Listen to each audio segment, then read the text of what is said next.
You purchased an item out of spite, according to your words.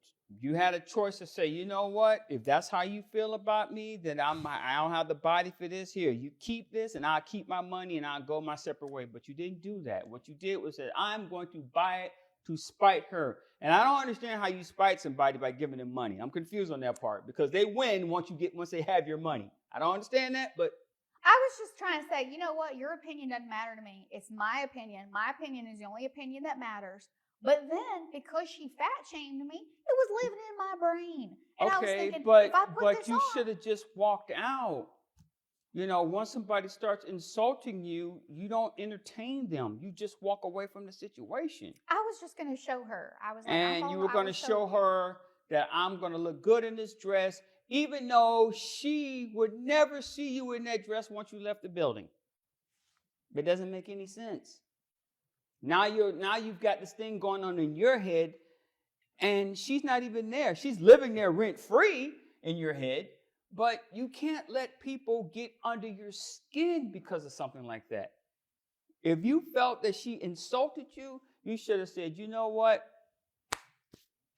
I am going to take my business elsewhere. Thank you. The people who I brought to you, I'm going to explain to them, don't go there anymore, and call it a day. Again, but you didn't that's do that. A deliberate lie that I call her fat or anything. I've never insulted her. Well, I don't have a way to say whether that part happened or not. And to be honest, that's not my concern right now. But my other concern is you're talking about this dress.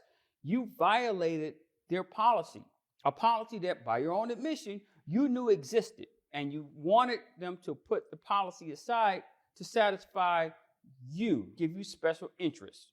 And like I said earlier, if she does that for all her loyal customers, she's probably going to be out of business. So that was you that decided to disregard the policy. That's on you, okay? As far as walking in front of the sign with the fat shaming, I don't understand why you would do that.